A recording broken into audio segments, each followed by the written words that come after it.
Muy buenas, soy el pastor Vladi y me complace darles la bienvenida a otro estudio más del Evangelio de Marcos. Hoy veremos el tema La señal de Jonás, parte 1.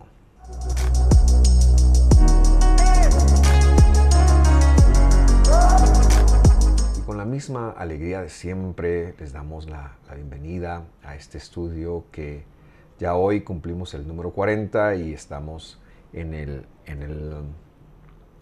capítulo 8. Esperamos que usted esté siendo enriquecido y bendecido con este estudio que trata de tomar el contexto y las costumbres idiomáticas lo más cercano posibles para poder brindar una idea más cercana, más apegada a cómo se dieron las cosas. Esa es nuestra intención y decimos que Dios nos ha respaldado y estamos contentos de llegar a un estudio número 40.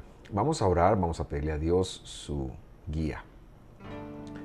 Gracias te damos, Padre, por la oportunidad que nos das de reunirnos virtualmente a estudiar tu palabra. Pedimos que hoy, que tenemos un tema bastante profundo, tú te reveles a nosotros, tú hables a nuestro corazón, a nuestra mente y confirmes la escritura. Que tu espíritu, que tu poder nos dirija, nos recuerde la verdad. En el nombre de Jesús oramos. Amén y amén. Muy bien. Vamos a empezar entonces aquí como siempre con un pequeño repaso de lo que ya hemos visto. Y es que en el estudio número 39, el último estudio, vimos cómo Jesús pues tiene dos escenas milagrosas. En primer lugar, la sanidad de un sordo que tartamudeaba y cómo él lo hizo porque estaba escrito de él, porque él de alguna manera venía a dar vida, porque él es la vida inmanente. Y también vimos la historia de la alimentación de los 4,000 más mujeres y niños, y veíamos cómo Dios se ocupa de cada detalle de nuestras vidas y cómo Él sí está interesado en esos detalles en cuanto hasta qué comeremos y qué beberemos. Hoy seguimos la lectura a partir del versículo 10 y estoy leyendo la Reina Valera revisada versión 77 y dice así: subió a continuación a la barca con sus discípulos y se fue a la región de Dalmanuta, dice acá. Inmediatamente de que se da el milagro de los 4,000, pues él toma la decisión de que es momento de desplazarse a otro lado y entonces se fue a Dalmanuta, de Almenuta en arameo, que quiere decir el pueblo o la región de la viuda, y que justamente es una ciudad que es colinda con la ciudad de Magdala, en hebreo Migdal. Todavía la ciudad existe aún a día de hoy, y que es de donde viene Miriam de Migdal o Miriam de Magdala, o como se le conoce en las Biblias occidentales, María Magdalena. Ahora bien, es interesante también observar que en la narrativa de Mateo, Mateo dice que él se fue a Magdala y Marcos está diciendo que él se fue a de Almenutá, lo que quiere decir que esta aparente contradicción nosotros la entendemos porque él fue a ambos lugares. Cuando habla de la región, muy bien pudo haber dicho Migdal, o muy bien pudo haber dicho de Almanutá, porque es en ese momento en donde él se iba a mover. Y ahí es que sucede algo muy interesante. Y vamos a leer Marcos 8:11 para ver qué fue esto. Entonces dice: salieron los fariseos y comenzaron a discutir con él, reclamando de él una señal del cielo para ponerle a prueba. Por favor, con mucha atención, vemos que discutían con él.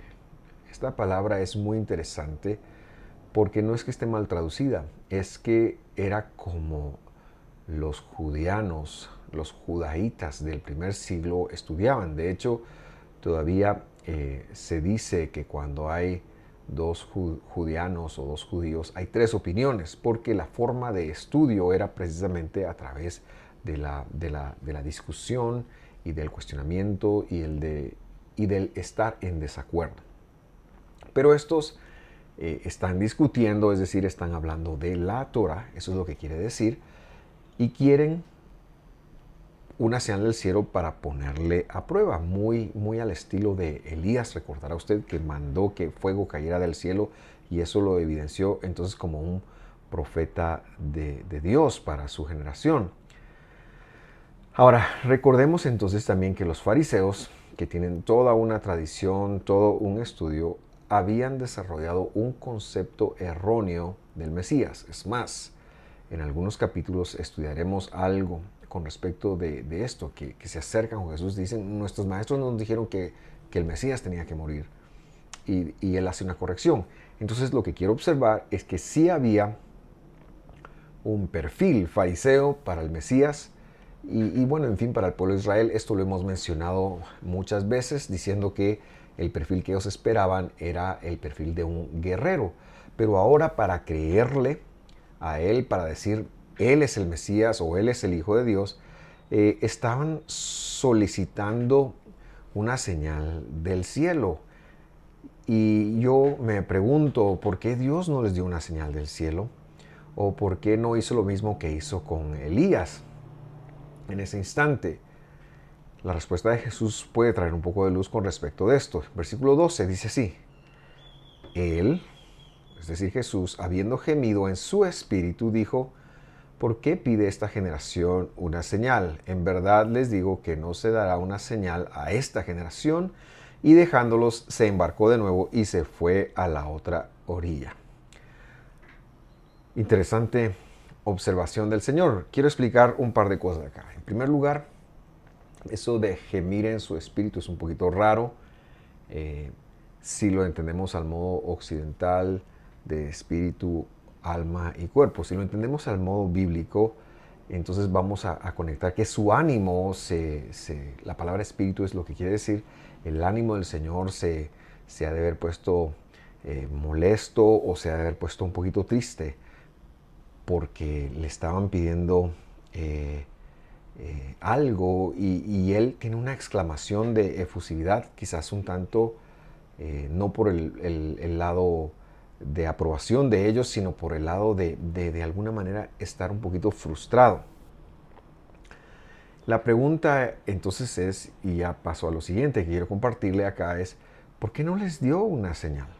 ¿Por qué hubiera sido tan fácil para él decir, bueno, yo soy, crean en mí, aquí está la señal del cielo, y supuestamente todo el mundo hubiera empezado a creer? Pero esto me recuerda mucho la parábola que está en otro evangelio, la parábola de Lázaro y rico, cuando Abraham está teniendo una conversación con el rico y le dice, mira, envía a Lázaro para que crean. Y dice, no van a creer si si enviamos a alguien de los muertos. Tienen a Moisés y a los profetas.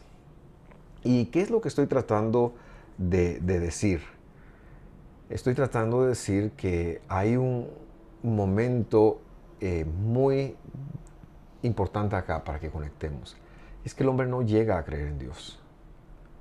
Si Dios no cambia el corazón, el hombre no puede confesar, hacer su confesión de fe, hacer su exhibición de fe, creer en Jesús como su Salvador. Esto es algo que viene de arriba, porque las personas que vieron el fuego, por ejemplo, que Dios hizo descender por medio de Elías, a la vuelta de la amenaza de la reina Jezabel, ellos ya estaban nuevamente adorando ídolos. No hubo un cambio permanente, no hubo una conversión. Solo Dios da una conversión, y algo de eso pues queremos hablar, porque y muy importante que lo conectemos. Solo la obra del Mesías Jesús trae un verdadero cambio, una verdadera transformación.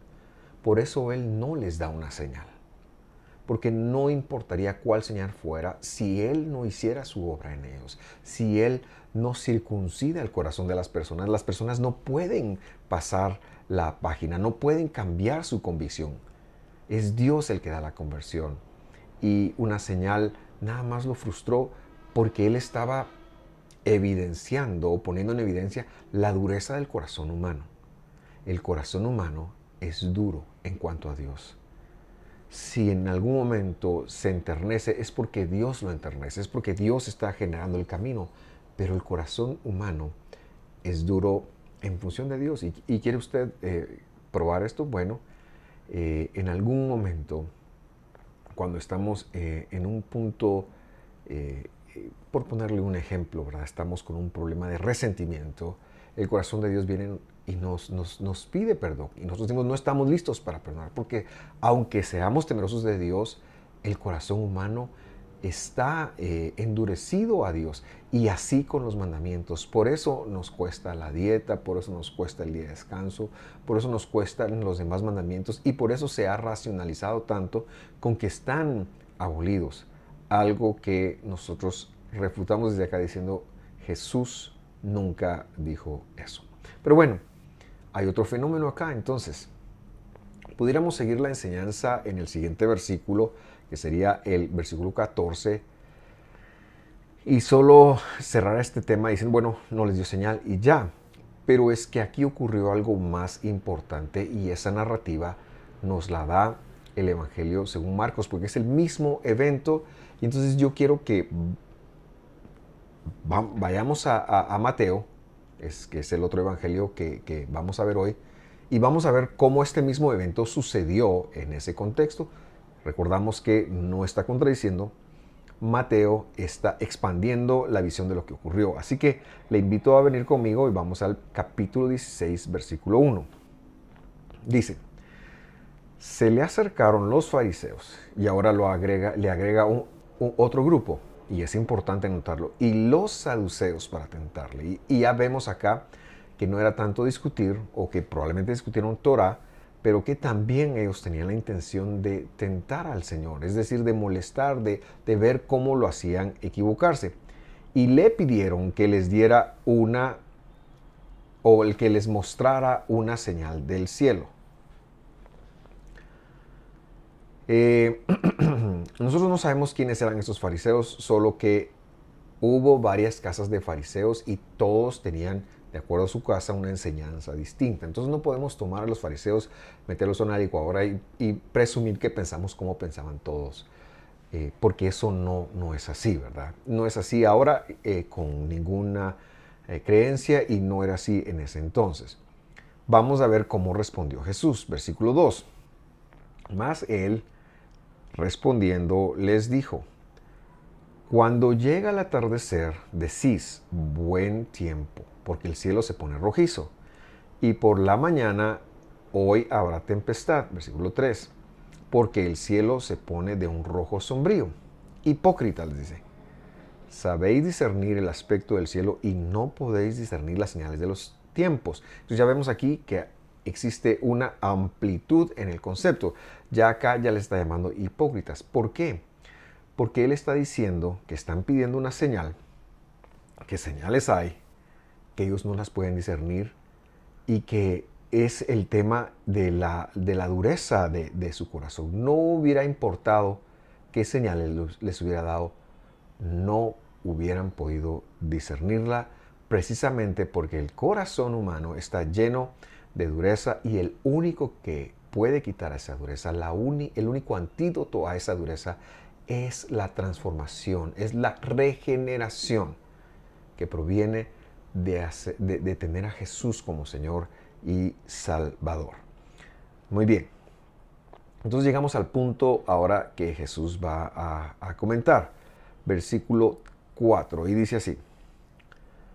Esta generación mala y adúltera demanda una señal, pero no le será dada señal sino la del profeta Jonás, y dejándolo se fue. Y aquí ya vemos que existe un punto extra. En primer lugar, les dice que les va a dar la señal del profeta Jonás, que hay una señal y que tiene que ver con el profeta Jonás. Y ya esto debiera de ponernos a pensar a qué se refiere el Señor. Y la otra cosa es que les llamó adúlteros. Un adúltero es alguien que tiene su esposa, su esposo y tiene una intimidad con otro hombre. ¿verdad? Y tener un círculo más amplio de la intimidad acá. Es decir, es alguien que de alguna manera trae algo desconocido a una relación. Ellos están mezclando entonces lo que está diciendo el Señor, conocimientos humanos con conocimientos divinos. De eso los está acusando. Ahora bien, nosotros necesitamos entonces conectar a qué se refiere el Señor con esta señal. ¿Por qué? Porque es evidente, ya que no lo explica acá, que ellos sabían a qué se refería. Es evidente que los fariseos sabían a qué se refería y es evidente que lo dejaron registrado, los evangelistas lo dejaron registrado, Mateo y Marcos me refiero, porque también sabían que había algo que se llamaba la señal de Jonás. Y aquí ya empezamos a formular entonces un cambio en la enseñanza, porque la enseñanza debería para nosotros entender esta interacción de Jesús con los fariseos y saduceos, debemos de entender también a qué se refirió él con la señal de Jonás, porque esa es la señal que él les dio, la señal del cielo de que él es el Hijo de Dios, el Ben Elohim, es decir, que él es el cuerpo de Dios aquí en la tierra, porque eso es lo que quiere decir hijo, ¿verdad? No se refiere a dos en el sentido de un padre y un junior, sino se refiere a la misma esencia, ¿verdad? Por eso entendemos que cuando habla del Hijo habla del unigénito, monogénesis, que quiere decir de la misma sustancia, o sea, Dios mismo. Y entonces él está queriendo revelar eso y dice que esa revelación tiene que ver entonces con la señal de Jonás. Ahora, ¿cuál era esta señal? Ya el texto no lo dice, y repito que es porque o ya estaba claro para todos los oyentes, es decir, fariseos y saduceos y también discípulos, o el Señor lo iba a explicar después. Tomamos la primera postura porque si regresamos a algunos capítulos en el Evangelio de Mateo, vamos a encontrar un versículo o una explicación muy interesante de este tema, que ya lo empezaremos a ver entonces como un tema teológico de la época. En el siglo XX, siglo pasado, uno de los temas teológicos más importantes que hubo fue el de la restauración, por ejemplo, de los dones del Espíritu. Es algo que empezó en California y algunos otros lugares a principios del siglo XX, allá por el 1902, en Azusa, tal vez alguien recordará algo de esto, o lo que ocurrió en las últimas décadas, del siglo XX, con lo que se conoció como la restauración de la alabanza, ¿verdad? Que eran temas teológicos importantes, temas espirituales de la época, y que probablemente aquellos que nacieron del 2000 para acá, pues ya se encontraron con que la alabanza tenía un otro estilo. Pero esto sucedió porque hubo una vivencia teológica que se dio, hubo hombres que se dedicaron a estudiar la alabanza, a desarrollar la alabanza. Bendecimos a esos hombres que nos han legado una nueva forma, una forma distinta de adorar a Dios. Gracias a Dios por ello. Y lo que estoy haciendo es que existe entonces un tema contemporáneo con respecto a esto, a alabanza, al Espíritu Santo, etcétera, etcétera. Bueno, similarmente a esto, en el primer siglo hubo muchos temas que es necesario que nosotros entendamos para conocer bien cuál es el mensaje del Evangelio. Son temas que normalmente han estado desconocidos, pasamos por acá, leemos, o quizás lo vemos muy obvio. Solo el Jonás es 3 días y 3 noches en la pancita del pez, y ahí lo dejamos y no nos extendemos, pero nosotros queremos ir más allá de esto. Y lo primero que señalamos es que el tema de Jonás era algo que se manejaba en ese entonces, y hoy vamos a verlo. Entonces, antes de llegar ahí, Jesús en el capítulo 12 de Mateo está hablando, está teniendo una conversación nuevamente con los fariseos, con otros fariseos, no sabemos cuáles son los mismos, pero podemos pensar que no eran los mismos porque está en otro lugar.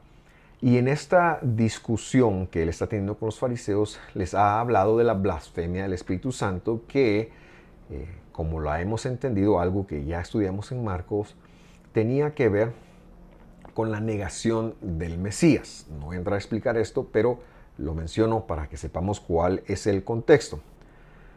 Y luego el versículo 36 del capítulo 12 dice de la siguiente manera, y le ruego me acompañe a leerlo.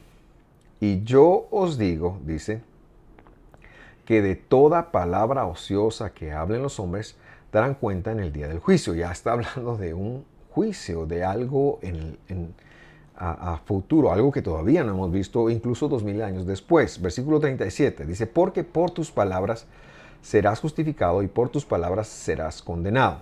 Entonces ya viene hablando de las palabras descuidadas, del descuido de cómo hablamos. Pero bueno, este no es el tema. Entonces seguimos leyendo, versículo 38. Entonces respondieron algunos de los escribas y de los fariseos, ya aquí son dos grupos, los escribas son un grupo que no habíamos visto que estaban involucrados, y dice que, diciendo, Maestro, queremos ver una señal de parte tuya. Nuevamente vemos esta situación. Esto es otra ocasión, es otra ciudad. Probablemente son otros fariseos y seguramente sí son escribas que no estaban vinculados con los del capítulo 8 de Marcos o 16 de Mateo. Entonces ya es otro entorno, pero le piden lo mismo, quieren ver una señal para poder creer en Él, ¿verdad? Y lo que decimos es, no necesitamos una señal para poder creer en Él. Lo necesitamos a Él para poder creer en Él, porque Él es el que pone creer en Él. Versículo 39. Él respondió y les dijo, esta generación mala y adúltera, similar a lo que ya les dijo, demanda una señal, pero no le será dada otra señal que la señal del profeta Jonás. Y vuelve a señalar a Jonás, ¿verdad? Verso 40. Porque como estuvo Jonás, y aquí está la señal, en el vientre del gran pez 3 días y 3 noches, así estará el Hijo del Hombre en el corazón de la tierra 3 días y 3 noches. Los hombres de Nínive se levantarán en el juicio con esta generación y la condenarán, porque ellos se arrepintieron por la predicación de Jonás, y he aquí, más que Jonás en este lugar. Muy bien, este pasaje entonces está encerrando un gran misterio que la Escritura nos tiene hoy. Y aquí es donde es importantísimo conocer la lectura, el contexto, la literatura de la época para desempacar todo este paquete que Jesús le dijo a los fariseos, lo dijo en frente de los discípulos y que ellos lo entendieron. Pero que nosotros, que desconocemos esto, que ya nos llegó en una traducción, necesitamos ir a las fuentes estas que nos ayudan para entenderlo. Entonces vamos a desempacar un poquito. En primer lugar, hablemos de Jonás. ¿Quién es Jonás? La palabra Jonás es una palabra hebrea, Jonah, y quiere decir paloma. Este hombre se llamaba Paloma. Entonces, en la literatura judía de la época, específicamente en el Targum, recordamos que el Targum es una traducción de la Biblia hebrea al arameo, pero que tiene una característica que fue interpretativa, probablemente o seguramente fue la Biblia de Jesús, ¿verdad? Pero que su traducción se remonta 2, 3, incluso hasta 5 siglos antes de Jesús, que ya se ven ellos en la necesidad de traducirlo porque en el exilio babilónico se perdió el hebreo y la gente ahora solo habla arameo. Entonces esta traducción, que tiene la característica de interpretación, porque interpretaba, asocia entonces a Jonás con el libro de Cantares, con el capítulo 2 del libro de Cantares, porque es paloma. Leemos Cantares entonces 2:14 para que usted tenga una idea. Yoná mía. De hecho, Yoná es masculino, a pesar de que pareciera no serlo. Yoná, paloma mío, paloma mío. En las grietas de la peña, en lo secreto de la senda escarpada, déjame ver tu semblante, déjame oír tu voz, porque tu voz es dulce y precioso tu semblante. Ahora, todos aquellos que han leído el libro de Cantares, tenemos que conectar que el libro de Cantares no es un libro literal, es un libro demasiado figurado, con muchos sentidos, con mucho espacio a la interpretación. En el primer siglo en Israel habían dos opiniones. Yoná, es decir, la paloma de Cantares, era Israel. Era Israel, era el pueblo de Israel. Entonces, cuando se habla de la paloma que está en las grietas, estaban hablando del pueblo de Israel en aprietos, ¿verdad? En las piedras. Y la segunda interpretación es la segunda forma de pensamiento era de que Yoná era el Mesías. Esta es la postura del Targum. Y entonces cuando decimos en las grietas de la peña, ya podríamos interpretar que Cantares 2:14 se está refiriendo al Mesías en su tiempo, en esos 3 días que estuvo en la tierra, desde su muerte hasta su resurrección. Ya podríamos inferir que ahí viene, ¿verdad? Ahora, el Talmud, que es el libro que registra toda la tradición oral, que se compone de la Mishnah y la Gemara, el Talmud registra entonces estos comentarios orales de los sabios desde un siglo antes de Jesús. Nos dice algo que es muy interesante en función de Yoná. En primer lugar, no se sabe, aunque se menciona quién es su padre. Ahora estoy hablando del profeta Yoná. Entonces, he dicho que Yoná es una figura literaria que puede prestarse a la interpretación y que de hecho en Israel del primer siglo se presentó a la interpretación figurada, es decir, esta es una figura de. Habían dos posturas. Yoná era figura del pueblo de Israel o Yoná era figura del Mesías. Similarmente, algo así pasa hoy cuando se lee Isaías 53. En el pueblo de Israel, de los descendientes físicos de Abraham, se piensa que el capítulo 53 de Isaías se refiere al pueblo de Israel. Nosotros, por el Evangelio, hemos entendido que el capítulo 53 de Isaías se refiere al Mesías. Muy similar a esto está ocurriendo.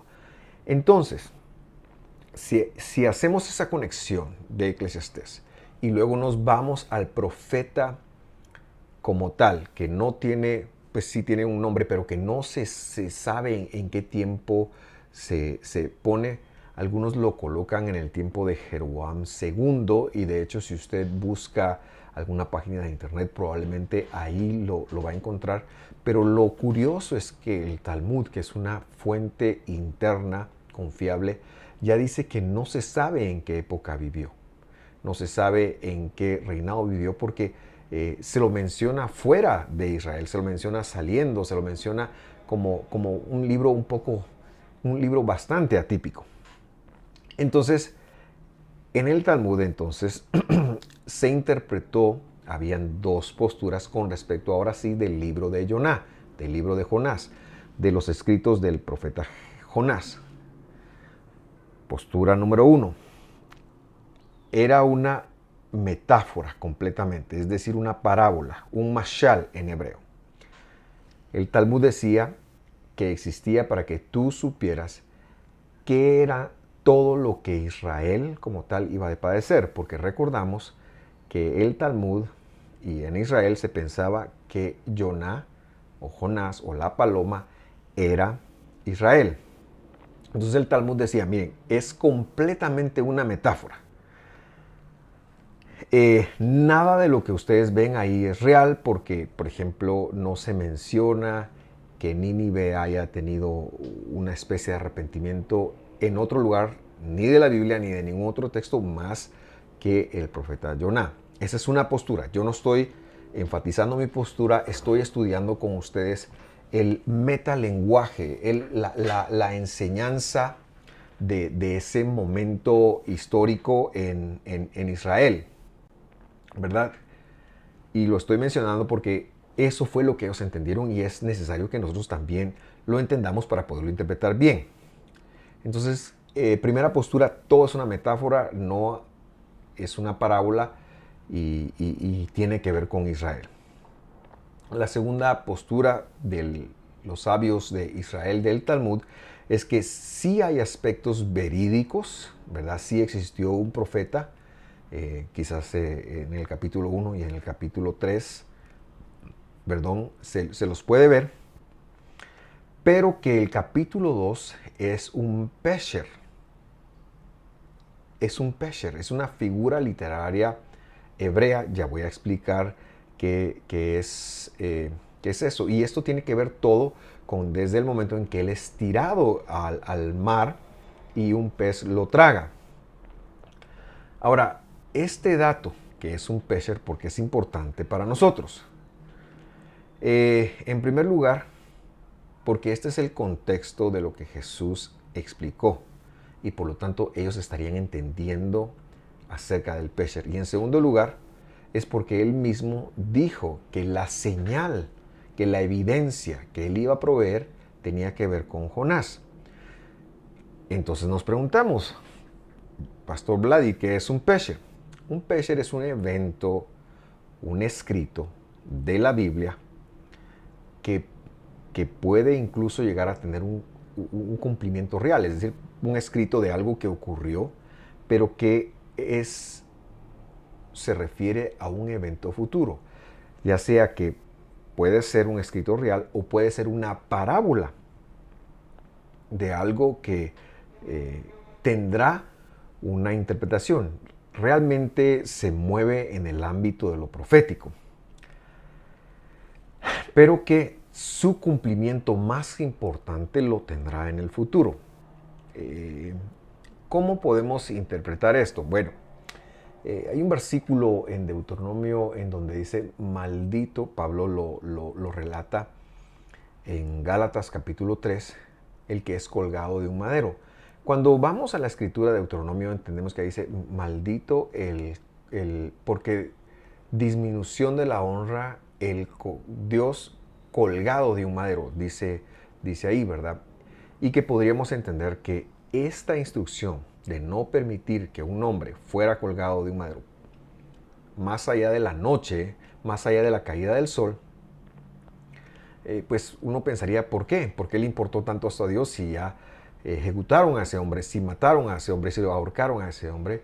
Pero realmente tenía que ver que él lo dejó establecido proféticamente en su palabra desde Deuteronomio, porque un día Dios mismo estaría colgado de un madero y tendrían que acostarlo en un sepulcro y para que su cuerpo, para que el mismísimo cuerpo de Dios no sufriera la corrupción de ser saboteado por un animal, por un cuervo o por lo que fuera, sino que se mantuviera, se preservara como era la intención de Dios, sin ver ningún tipo de corrupción, porque era un cuerpo, el cuerpo de Dios. Eso es el ejemplo de un pesher. Pero yo quiero darle también otro ejemplo, un ejemplo escrito. Y este ejemplo está en Oseas capítulo 11, versículo 1, quizás cuando ya lo vemos ejemplificado, es más fácil hablar de conceptos que son un poquito abstractos. Entonces dice Oseas 11:1. Léalo conmigo. Dice, cuando Israel era un niño, yo lo amé. Y de Egipto, dice, llamé a mi hijo. Ahora, ¿sucedió esto? Por supuesto que sucedió. ¿Es solo un hijo? ¿Israel es una persona? No, es un pueblo. Es un pueblo que Dios llamó, pero acá vemos un elemento profético, vemos que está descrito de una forma metafórica, ¿verdad? Porque fueron muchísimas personas que salieron de Egipto, pero aquí se lo pone en singular. Y entonces Dios sigue diciendo, versículo 2, cuanto más los llamaba yo, tanto más se alejaban de mí, sacrificaban a los Baales y a los ídolos ofrecían sahumerios. Ahora, ¿sucedió esto? Por supuesto que sucedió. Dios sacó a su pueblo, el pueblo también se corrompió, Dios los llamó por medio de defensores, es decir, jueces, Dios los llamó por medio de profetas, Dios por medio de reyes, por medio de muchas formas, Dios les llamó. Y cuanto más Dios los llamó, porque no había una transformación del corazón, ellos se alejaban. Pero de pronto nosotros nos encontramos con una lectura del Evangelio de Mateo también. Y vamos allá, Mateo 2:14 dice, así pues, él se levantó, él es José, tomó de noche al niño, el niño es Jesús. Estamos hablando más o menos de una edad de Jesús menor a los 2 años. Y a su madre, estamos hablando de Miriam, es decir, María, dice, y se fue a Egipto. Entonces, ante la amenaza de Herodes, Yosef toma al niño es Yehoshua, es decir, Jesús, y lo lleva a vivir sus primeros años a Egipto, junto a su madre. Y entonces el versículo 15 nos muestra que es un pécher. Y estuvo allí hasta la muerte de Herodes, para que se cumpliese lo que dijo el Señor por medio del profeta Oseas. De Egipto llamé a mi hijo. Y entonces Dios se vale de una vivencia real, de una profecía que registra un evento pasado, que en este caso es verídico, para señalar un evento mucho más grande en el futuro. Quiero también agregar, haciendo la salvedad, que también el pécher puede ser un evento parabólico de algo que tendrá cumplimiento en el futuro. Muy bien, volvemos entonces ahora a Jonás, a Joná. Los sabios de Israel talmúdicos, los de la tradición oral, que nos dejan mucha luz con respecto a cómo era el lenguaje, cómo era la vida, cuánto valían las monedas. O sea, hay tanta información ahí que es muy valiosa para poder realmente interpretar los términos. El término Abba, que es traducido el Padre, el término del Ben Elohim, todos los términos del metalenguaje del primer siglo. Y es que también cabe decir que en el segundo templo, a diferencia del primer templo, se hizo muchísima teología. En el primer templo, que es el templo de Salomón, que fue destruido, no había un tema de interpretación. La interpretación se da a partir del segundo templo y el idioma en el que hizo esa teología fue el arameo. Entonces hay una riqueza y mucho de esto, una gran parte de esto, está registrada en el Talmud. Por eso lo cito, porque tiene la solvencia de venirnos a decir qué es lo que ha ocurrido con Joná. Entonces, recalcamos, los sabios talmúdicos asociaron a Jonás con un pécher. Y ellos miraban a Israel viviendo o siendo ese pécher. Lo que ocurre acá es que Jesús está diciendo, no es Israel. Joná soy yo, la señal soy yo. Y la próxima semana, para poderlo desarrollar bien, ya vamos a ver cómo es que se da este desarrollo y vamos a estudiar el libro de Jonás y vamos a ver especialmente el capítulo 2 desde el hebreo, cómo es que lo va desarrollando y usted ya va a ver cómo definitivamente está hablando del Mesías. Entonces, recuerdo, con respecto del libro de Jonás, en el tiempo del segundo templo, en el primer siglo específicamente, había dos posturas. Todo el libro es un gran mashal, es decir, es una gran parábola. Jonás nunca existió. y todo lo que ocurre ahí tiene que ver proféticamente, tiene que ver con figuras, incluso el caso de los ninivitas, que en este caso sería una figura de Israel que sí lograron arrepentirse. Esa es una postura. O sea, Jonás es Israel. Y sobre todo cuando veamos el tema del pez, usted va a ver por qué. Pero la segunda postura, repito, estas son posturas talmúdicas, ¿verdad? No estoy hablando de mi postura, estoy hablando de las posturas talmúdicas, que es el contexto dentro del cual Jesús habla. Por eso es que es importante mencionarlo acá, porque ya ellos lo van a entender así. Entonces la segunda postura es que sí hubo un profeta, sí se llamó Jonás, Baloma, y sí fue enviado a Nínive, pero que el capítulo 2 registra una parábola. Y entonces yo quiero invitarnos a estudiar esta supuesta parábola o esta parábola, y usted llegará a sus conclusiones. Yo no estoy aquí para cambiarle la manera de pensar, si esto fue completamente una historia verdadera o si fue cualquiera de las dos posturas de los sabios talmúdicos.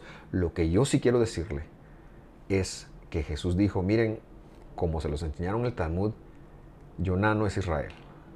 Jonás no es Israel, Jonás soy yo, y ustedes van a ver las señales y aprenderemos mucho de estas señales. Por lo tanto, espero que el concepto del Pesher esté muy claro en su mente, que es una figura literaria hebrea que toma un evento del pasado que puede ser profético, que el evento puede ser verdad o verdaderamente ocurrió, o puede ser una parábola, pero que va a demostrar una verdad futura, y de estas hay muchas en la Escritura. Con esto en mente, yo quiero despedirme hasta acá de cada uno de ustedes, deseándoles que Dios los bendiga, que estén muy bien.